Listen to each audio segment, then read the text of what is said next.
بسم اللہ الرحمن الرحیم صلی اللہ علیہ حبیبی محمد وآلہ وصحبہ وبارک وسلم۔ وائس آف ہیلتھ کے پلیٹ فارم سے ڈاکٹر محمد شفیق چشتی آپ سے مخاطب ہے۔ السلام علیکم۔ میں نے اپنے گزشتہ ولاگ میں بات کی تھی کہ آشوب چشم، آئی فلو، آئی کی ریڈنس یہ کیا ہے، جو ایک وبائی شکل میں آج کل جو ہے وہ کراچی میں عام ہے۔ آج ہم بات کریں گے کہ آشوب چشم کی قسمیں کتنی ہیں اور ان کا ٹریٹمنٹ کیا ہے۔ آشوب چشم جس میں آنکھ سرخ ہو جاتی ہے، اس میں جلن ہو سکتی ہے، درد ہو سکتا ہے، آنکھ سے ڈسچارج ہو سکتا ہے، ڈسچارج واٹری بھی ہو سکتا ہے، وسکس بھی ہو سکتا ہے، گاڑھا بھی ہو سکتا ہے، اس کے ساتھ ساتھ آنکھ میں ریت کا احساس بھی ہو سکتا ہے۔ تو یہ سارا جو آشوب چشم ہے، اس میں بنیادی طور پر کیا ہوتا ہے کہ آنکھ کا جو سفید حصہ ہے کے چاروں طرف سے، جسے کنجکٹیوا کہتے ہیں، اس میں انفلیمیشن آتی ہے اور اس انفلیمیشن کے نتیجے میں وہاں پر ریڈنس آ جاتی ہے، اور انفلیمیشن جہاں موجود ہوتی ہے وہاں ریڈنس کے ساتھ ساتھ عام طور پر جو ہے وہ ایچنگ کا احساس موجود ہوتا ہے۔ کنجکٹیوائٹس ہے، یعنی کہ کنجکٹیوا کی جو انفلیمیشن ہے کنجکٹیوائٹس، اس کے پیچھے تین طرح کے کازز ہیں۔ دو بڑے کازز ہیں، جن میں سے ایک کاز کو ہم کہتے ہیں بیکٹیریل کاز اور دوسرے کو ہم کہتے ہیں وائرل کاز، اور تیسرا جو ہے وہ الرجک ہوتا ہے۔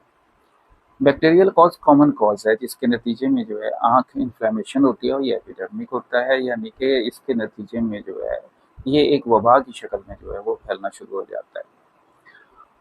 جب بیکٹیریل ایفیکٹ ہوتا ہے آنکھ پر، تو آنکھ انیشیل اسٹیج میں تو جسٹ ریڈ ہوتی ہے، لیکن پھر اس میں چونکہ خارش شروع ہو جاتی ہے، وہ ہلکی پھلکی خارش ہی ہوتی ہے، لیکن پیشنٹ کا ہاتھ بار بار اس پہ لگتا ہے اور اس کے نتیجے میں وہ خارش کر کے اپنی انفلیمیشن کو جو ہے وہ بڑھا لیتا ہے، اور انفلیمیشن بڑھتے بڑھتے انفیکشن کی طرف بھی چلی جاتی ہے۔ عام طور پر واٹری ڈسچارج ہوتا ہے، سفید کلر کا جو ہے وہ لیکوڈ آنکھ سے بہتا ہے، لیکن جب یہ انفلیمیشن بڑھ جاتی ہے تو یہی لیکوڈ جو ہے وہ وسکس ہو جاتا ہے، گاڑھا ہو جاتا ہے، اور جب یہ گاڑھا ہو جاتا ہے تو پھر اس کے نتیجے میں کیا ہوتا ہے کہ پلکیں آپس میں چپکنا شروع ہو جاتی ہیں۔ آنکھیں صبح کے وقت جو ہے، جو افیکٹو آنکھ ہوتی ہے ایک یا دونوں، وہ صبح کے وقت آنکھ عام طور پر چپکی ہوئی ہوتی ہے، بند ہوتی ہے، اور اسے طریقے سے جو ہے وہ کھولنا پڑتا ہے۔ تو آنکھ کی اس ریڈنس میں بیکٹیریل ایفیکٹ میں جو ہے وہ زیادہ تر تو یہی ہوتا ہے کہ واٹر ڈسچارج ہوتا ہے، لیکن بڑھتے بڑھتے جو ہے وہ وسکس پر چلا جاتا ہے۔ لیکن جو وائرل کنجکٹیوائٹس ہے، وائرل کنجکٹیوائٹس میں یہ ہوتا ہے کہ وائرل ایفیکٹ نہ صرف آنکھ پر ہوتا ہے، بلکہ اس کے ایفیکٹس جو ہیں وہ نوز پر بھی ہو جاتے ہیں اور اندر کی طرف حلق پر، یعنی پورا ENT، ہمارا آئیز بھی، نوز بھی اور تھروٹ بھی جو ہے وہ انفلیم ہو جاتے ہیں، اور ساتھ ہی ساتھ تھوڑا سا فلو کا احساس یا فیور جو ہے وہ ظاہر ہو جاتا ہے۔ تو جب وائرل ایفیکٹ ہوتا ہے تو عام طور پر صرف واٹری ڈسچارج ہوتا ہے، اور آنکھ جو ہے وہ انفلیم ہوتی ہے اور آنکھ میں خارش کا احساس ہوتا ہے۔ اور جب الرجک کی بات کرتے ہیں تو الرجک میں یہ ہوتا ہے کہ خارش شدید ہو جاتی ہے، پیشنٹ آنکھ کو مسلتا ہی چلا جاتا ہے، اور اس مسلنے کے نتیجے میں کیا ہوتا ہے کہ آئیلٹس جو ہیں یا پلکیں جو ہیں وہ سویل کر جاتی ہیں، اور آنکھ کا جو اوپن ایریا وہ ہمیں چھوٹا چھوٹا محسوس ہوتا ہے، یعنی آنکھ سویلنگ کی وجہ سے ایسا لگتا ہے کہ جو اس کا اوپن ایریا ہے وہ کم ہو گیا۔ تو تینوں میں سے کوئی بھی قسم ہو، اگر ہم گھریلو طور پر علاج کی بات کریں تو ہمارے پاس سادہ سا علاج ہے، اور وہ یہ ہے کہ ہم ٹھنڈے پانی جو ہے اس کے چھٹے جو ہے وہ آنکھوں پر مارتے ہیں، اور اس کے نتیجے میں کیا ہوتا ہے کہ آنکھ بہتر ہونا شروع ہو جاتی ہے۔ اس کے ساتھ ساتھ گھریلو ٹوٹکے کے طور پر جو ہے، اگر ہمیں بہت ہی زیادہ پیوریفائی قسم کا عرق گلاب اویلیبل ہو تو ہم اسے ٹھنڈا کرتے ہیں، اور ٹھنڈا کرنے کے بعد اسپرے کی شکل میں بند آنکھ پر جو ہے اس کا فلو کراتے ہیں، اسپرے کرتے ہیں، اور اس کے نتیجے میں بھی آنکھیں جو ہے وہ بہتر ہونا شروع ہو جاتی ہیں۔ اگر ہم ہومیوپیتھک سائڈ پہ جاتے ہیں اور ہومیوپیتھک سائڈ پہ دیکھتے ہیں کہ بیکٹیریل ایفیکٹ کی وجہ سے اگر کنجکٹیوائٹس ہوا ہوا ہے، یا سرخی جلن اور خارش کا احساس ہے، درد کا احساس ہے، آنکھیں بہت زیادہ جو ہے وہ انفلیم ہو چکی ہیں، تو اس کے لیے جب یہ ایفیکٹ ہو چکا ہو تو پھر ہمارے پاس دو دوائیں ہیں جو بہت اچھا رزلٹ دیتی ہیں، اور ان میں سے ایک ہے سلیشیا اور دوسری ہے ارجنٹم نائٹ۔ سلیشیا جو ہے وہ اس کی پوٹینسی 200 رکھی جاتی ہے، اور ارجنٹم نائٹ جو ہے اس کی پوٹینسی بھی 200 رکھی جاتی ہے۔ تو یہ دونوں دوائیں آلٹرنیٹ، یعنی ایک دفعہ ایک دوسری دفعہ دوسری لے کر بھی ٹریٹمنٹ کیا جا سکتا ہے، اور دونوں کو ملا کر بھی ٹریٹمنٹ کیا جا سکتا ہے۔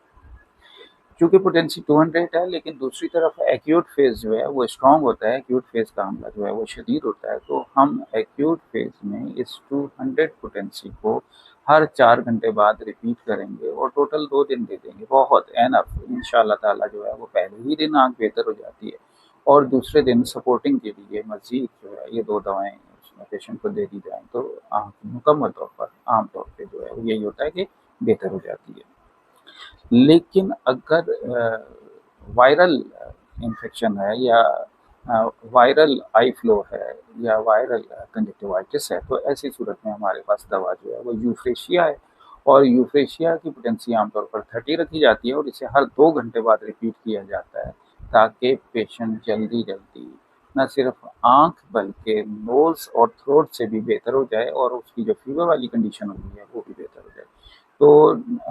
یوفریشیا جو ہے وہ 30 میں دیتے ہیں، اور ہر 2 گھنٹے کے بعد جو ہے وہ ریپیٹ کر لیتے ہیں۔ اور اگر الرجک ہو گئی ہے، اور الرجک جو ہے وہ شدید ہے، تو ایسی صورت میں آنکھ کے ٹریٹمنٹ کے لیے کالی میور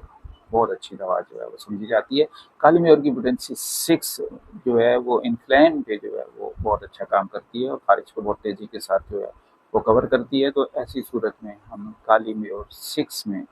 یا 6X میں، یا 6C میں، جس میں بھی اویلیبل ہو، تو ہم یہ کالی میور دیں گے، اور کالی میور دینے سے بہت اچھے انداز سے جو ہے پیشنٹ جو ہے وہ کور ہو جاتا ہے۔ اگر تو آئی انفلیم کے ساتھ ساتھ جو ہے نزلے کی شدت ہے، اور تھروٹ جو ہے وہ بہت زیادہ انوالو ہے، اور یوفریشیا 30 جو ہے وہ اپنے رزلٹ فاسٹ نہیں دکھا رہی، تو ہم یوفریشیا کے ساتھ اگر ایگریفس 30 جو ہے وہ بھی ملا لیں، تو بس اب ریزلٹس جو ہے وہ بہت ہی زیادہ ریپڈ ہو جاتے ہیں، اور پیشنٹ دنوں میں جو ہے، یعنی 1 سے 2 دن میں انشاءاللہ تعالیٰ جو ہے وہ بہت بہتر ہو جاتا ہے۔ تو یہ تھا آج کا ٹاپک۔ السلام علیکم۔